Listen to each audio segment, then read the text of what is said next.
Hello बच्चों, एक बार पुनः स्वागत है एवियन कोचिंग ई लर्निंग के एक बेहतर क्लास में। आज के इस वीडियो सेशन में वैद्युत धारा चैप्टर के किरचॉफ के नियम को बताया जाएगा। इस वीडियो सेशन में आपको किरचॉफ का पहला नियम और किरचॉफ के दूसरा नियम को बताया जाएगा।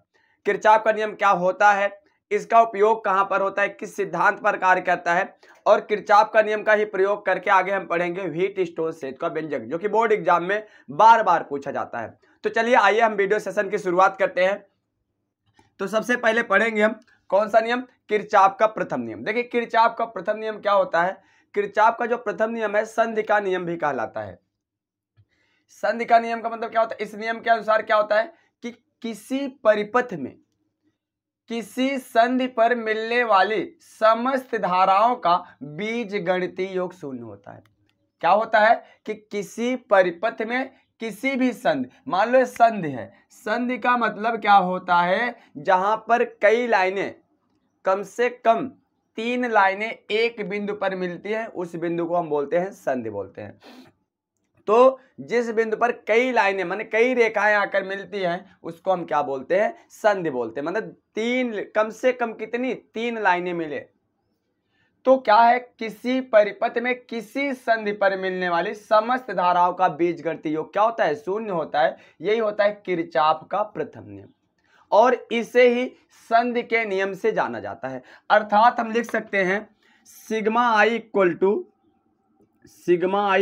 0, अर्थात समस्त धाराओं का बीजगणितीय योग, समेशन, इसको क्या बोलते हैं, समेशन बोलते हैं। गणित की भाषा में क्या बोलते हैं, समेशन। समेशन का मतलब क्या होता है, योग, मतलब सभी धाराओं का योग, माने जो धाराएं संधि की ओर आ रही हैं, जो धाराएं संधि से दूर जा रही है। आप जानते हो तीर ही प्रदर्शित करता है, तीर क्या प्रदर्शित करता है, दिशा प्रदर्शित करता है।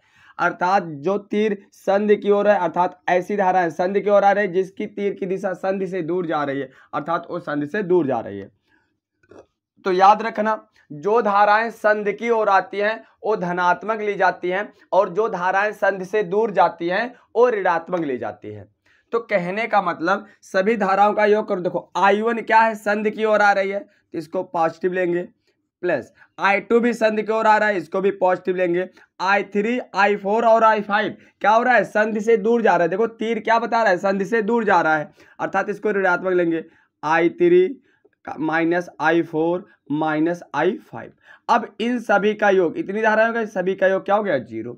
जो ऋणात्मक है उसको इधर कर दो, पक्षांतर कर दो, क्या हो जाएगा, I1 प्लस I2 बराबर I3 plus I4 plus I5।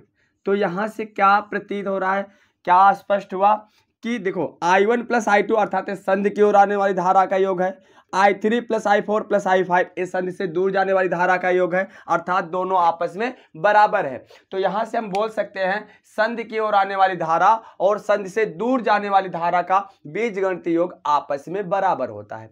कहने का मतलब जितनी धारा आ रही है उतनी धारा जा रही है, अर्थात जो आवेश है, क्योंकि आवेश प्रवाह की दर ही क्या कहलाती है, धारा कहलाती है।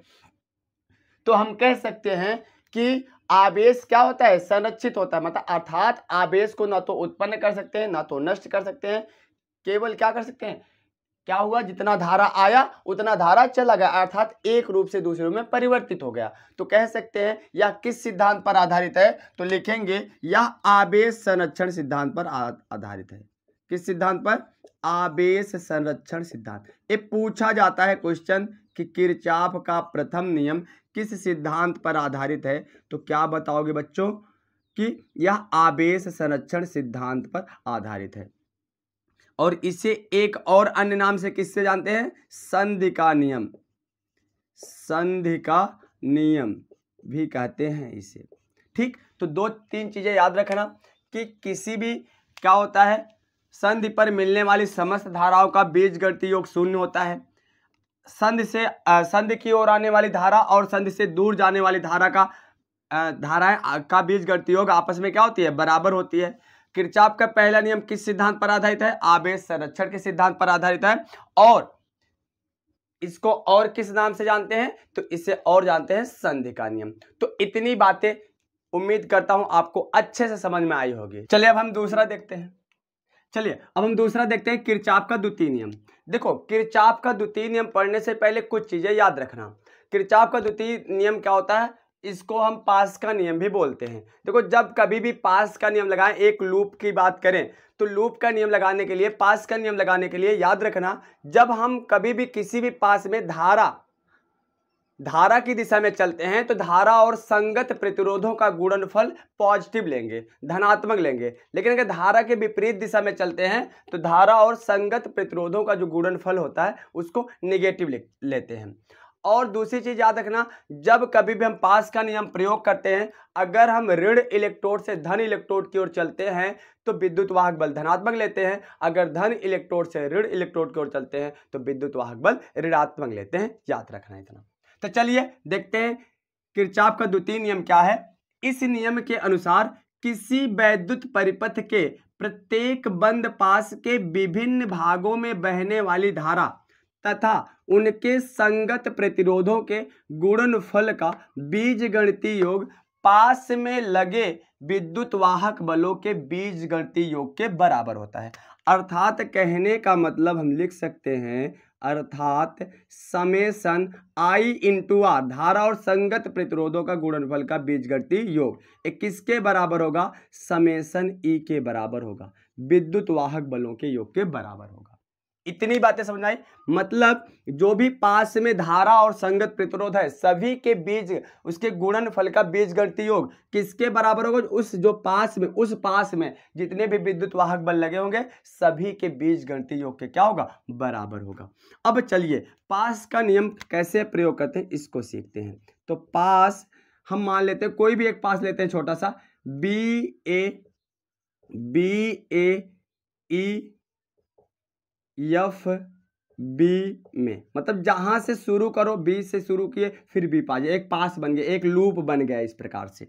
अब इसमें क्या होता है, पहले हम किधर चलते हैं, बी से ए की ओर। देखो बी से किधर चले, ए की ओर। अब हम किस दिशा में चले हैं, धारा की दिशा में, क्योंकि धारा भी देखो तीर बता रहे हैं ना धारा किधर चल रही है, तो धारा की दिशा में चल रहे हैं। तो धारा क्या है, I1, संगत प्रतिरोध क्या है, R1। फिर बी से एक बाद फिर ए से ई चले, कोई प्रतिरोध नहीं मिला, इसका धारा तो यही है ना I1, इसका संगत प्रतिरोध तो यही था। अब फिर ई से यफ गए, जब ई से यफ गए धारा बह रही है यफ से ई की ओर, तो हम धारा के विपरीत जा रहे हैं। हम जा किधर रहे हैं, किधर माप रहे हैं लूप में, ई से यफ की दूरी माप रहे हैं और धारा बह रहा है यफ से ई की ओर, इसलिए इसको क्या लेंगे, ऋणात्मक। धारा क्या है, I2, संगत प्रतिरोध क्या है, R2।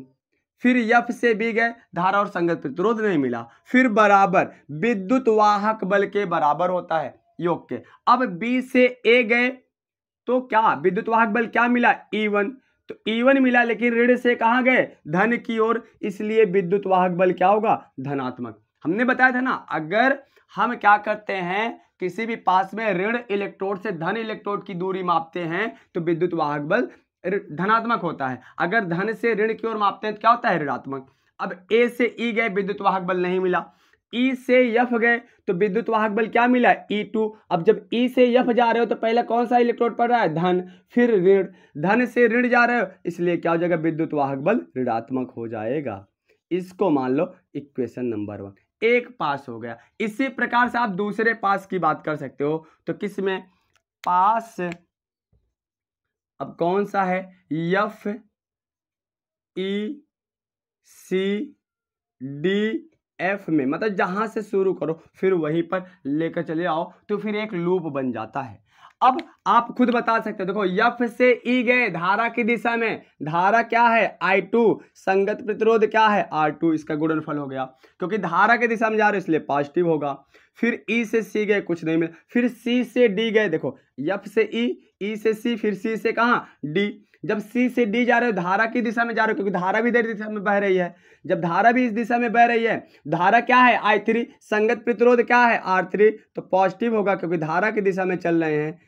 फिर डी से एफ गए, कोई धारा और संगत प्रतिरोध नहीं मिला, फिर बराबर लगा दो विद्युत वाहक बल। तो एफ से ई जाने पर विद्युत वाहक बल क्या मिला, E2, और माइनस से प्लस इलेक्ट्रोड की ओर है इसलिए क्या हो जाएगा, पॉजिटिव, और इसमें कोई विद्युत वाहक बल नहीं है, इसको मान लेते हैं इक्वेशन नंबर 2। अगर अब दोनों अलग अलग लूप को जोड़ेंगे तो एक पूरा बंद पास आ जाएगा। अगर कोई पूछे 21 सिद्धांत पर आधारित है तो बता देना ऊर्जा संरक्षण पर, ऊर्जा संरक्षण सिद्धांत। इतनी बातें समझ में आई? ठीक, तो इस प्रकार से हम पास का नियम का प्रयोग कर सकते हैं, क्योंकि यह नियम व्हीटस्टोन सेट में भी प्रयोग होगा, तो इसको नोट कर लीजिएगा। तो वीडियो सेशन कैसा लगा दोस्त? उम्मीद करता हूं आपको वीडियो सेशन अच्छा लगा होगा। अगर वीडियो सेशन अच्छा लगा हो तो प्लीज लाइक कर दीजिएगा और एक प्यारा सा कमेंट करके अवश्य बताइएगा कि यह वीडियो सेशन कैसा लगा। फिर मिलते हैं एक और ऐसे बेहतर वीडियो के साथ। ऐसे ही प्यार और सपोर्ट बनाए रखिएगा दोस्त।